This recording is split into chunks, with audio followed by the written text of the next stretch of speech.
बोले काही बाबा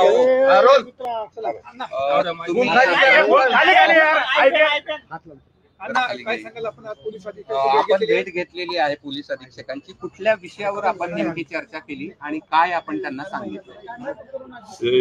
मी आज SP साहेबांची भेट महादेव दत्तात्रय मुंडे यांचा 15 महिन्यापूर्वी जो खून झालेला आहे परळीमध्ये त्याची अद्यापपर्यंत तपास लागलेला नाही आणि याचं कारण परळी पोलीस मध्ये सर्व पोलीस बहुतेक अधिकाऱ्यांपासून कर्मचाऱ्यांपर्यंत हे आकांनीच निवडलेले लोक आहेत, त्याच्यामुळे हा तपास लागत नाही. म्हणून याचा तपास लागण्यासाठी हा तपास LCB कडे देण्यात यावा, बीड जिल्हा गुन्हा अन्वेषण शाखा यांच्याकडे देण्यात यावा अशा प्रकारची मागणी मी केलेली आहे. आणि हेच मागणी त्यांचे बंधू यांनी सुद्धा केलेली आहे मुंडेंनी, आणि त्यांच्या पत्नींनी सुद्धा त्या ठिकाणी बोलताना सांगितलेलं आहे. आणि सतीश फड हे त्यांचे मेहुणे आहेत, त्यांनी सुद्धा या ठिकाणी माहिती दिलेली आहे.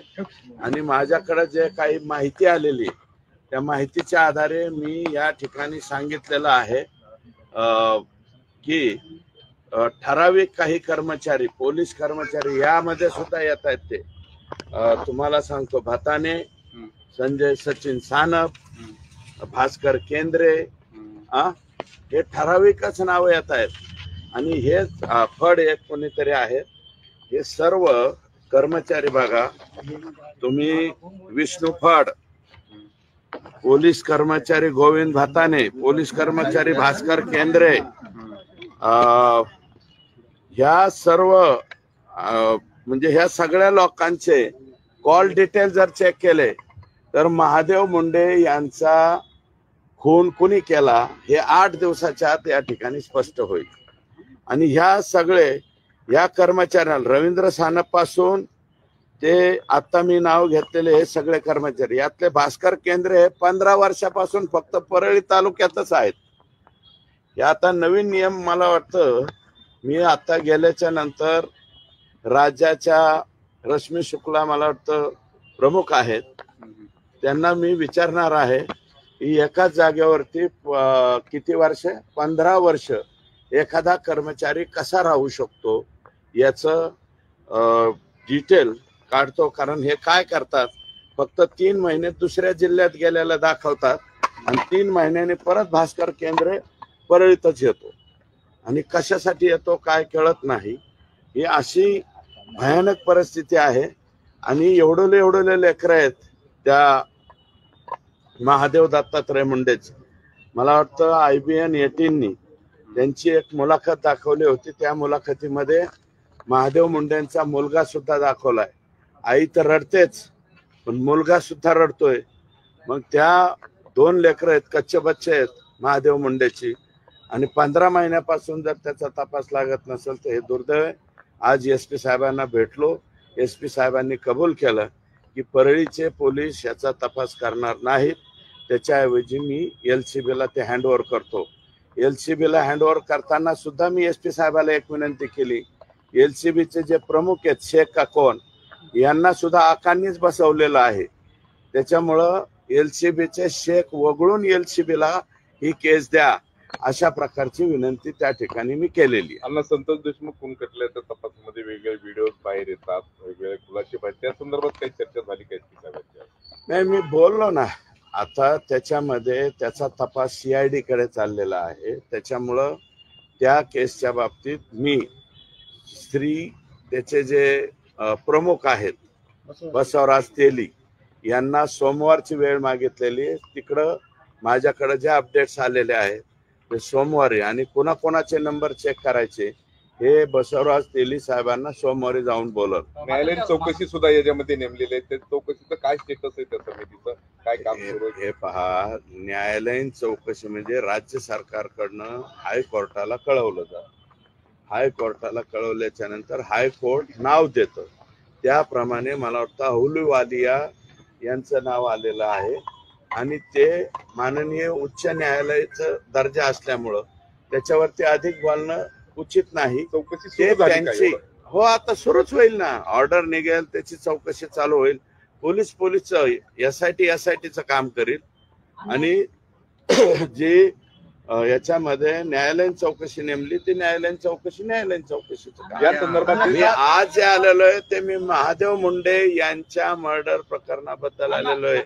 महादेव मुंडेचे खुनी पुढच्या 15 दिवसाच्या आत सापडले पाहिजेत अशा प्रकारची विनंती मी करतो. काल एक कॉल रेकॉर्डिंग बाहेर आली. पोलीस अधिकारी येतात, अण्णाला बोलतो आर्मीकरणाला गुन्हा दाखल करू नका असं रेकॉर्डिंग व्हायरल झालेली. हे कोणीतरी मला वाटतं काय नाव आहे त्यांचं, मिस्टर बल्लाळ देव. त्या प्रभासच्या पिक्चर मध्ये होता एक बल्लाळ देव. मिस्टर बल्लाळ हे जे असे वागणारे लोक बीड मध्ये बरेच झाले, त्याच्यामुळे तर हे स्तोम माजलं ना. बीड जिल्ह्यामध्ये हे जे प्रकार झालेले आहेत, पोलीस बळ आमचं पूर्णपणे बदनाम झालं. मुन्नी बदनाम हो गई तशी अवस्था आमच्या पोलीस बलाची झाली. त्याचं कारणच हे आहे. ते असे बल्लाळ सारखे आणि त्या दिवशी बघा नुसतं कालचाच व्हिडिओ काय घेऊन बसले.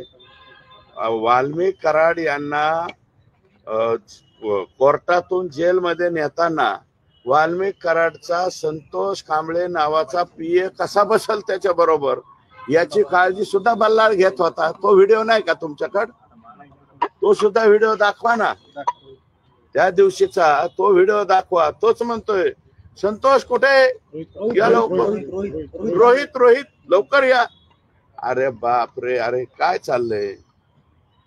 आणि काही कर्मचारी म्हणजे गुन्हेगार आम्हाला कोणत्या जेलमध्ये पाठवा हे सांगायला लागलेत. लातूरचं जेल मागतायत, कशासाठी मागतायत त्याची सुद्धा सगळं माहिती आहे माझ्याकडे. फक्त ऑर्डर होऊ द्या, मग नंतर सांगतो मी. मात्र अण्णा महादेव गित्ते प्रकरणामध्ये रवी सानप जे तपासी अधिकारी होते ते आरोपीपर्यंत पोहोचले होते, मात्र त्यांना रवींद्र सानप हे त्यांच्यापर्यंत पोहोचले होते अशी माझी त्याच्या. आणि रवींद्र सानप हा स्वाभिमानी अधिकारी आहे. ते त्यांना सांगण्यात आलं की ते आता नाही का राष्ट्रवादी काँग्रेस पक्षामध्ये गेले होते, राजाभाऊ फडचं नाव टाक म्हणले आणि त्याच्याबरोबर 5 लोक आणखी जॉईन करून टाका आणि 6 जणांनी खून केला म्हणून दाखवून टाका.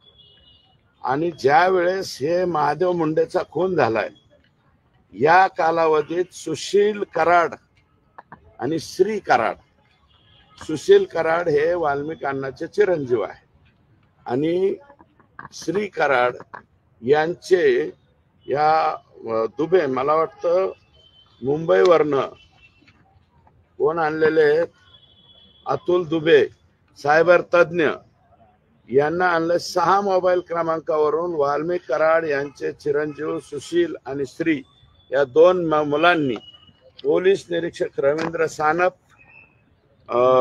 त्याच्यानंतर विष्णू फड, गोविंद भताने आणि भास्कर केंद्रे, परत हीच नावं काय या 6 मोबाईलला अर्धा पास सतत मला वाटतं 100 वेळा 150 वेळा मोबाईल केलेले. मग महादेव मुंडेचा खून झाला त्यावेळेस यांच्या घरातून त्यांच्याकडे फोन कस काय जातात याचाही तपास झाला पाहिजे. मी आज आरोपी मानत नाही, पण मग यांना 150 कॉल करण्याची आवश्यकता काय हे मी एसपींना निवेदन दिलेलं आहे. आणि 150 कॉल चेक केले गेलेत मनाकडून. जे मुंबईवरून सायबर तज्ञ आणलेले आहेत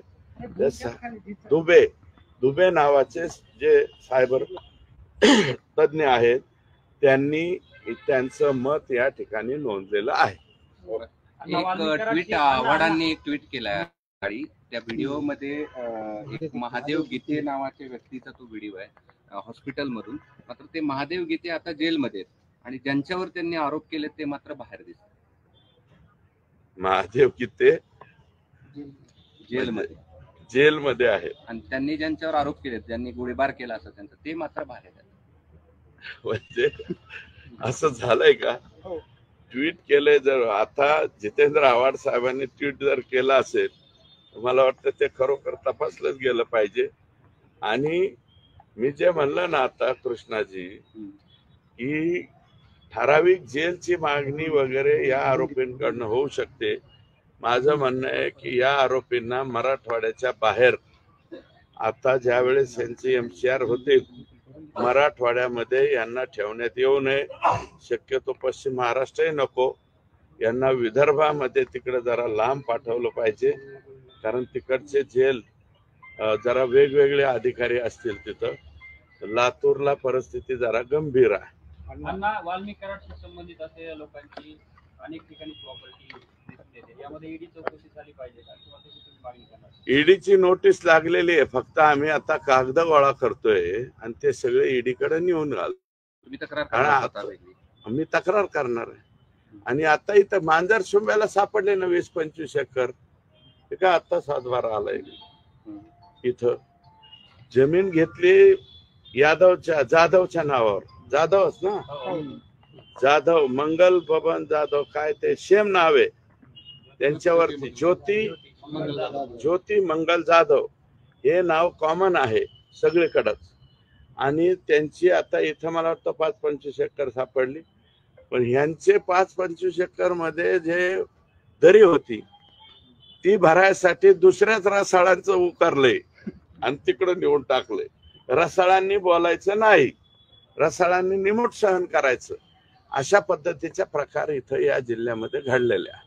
आणि या सगळ्यापासून धनुभाऊ अनभिज्ञ कसे राहिले याच मला आता कोडं पडायला लागलेलं आहे. थँक्यू.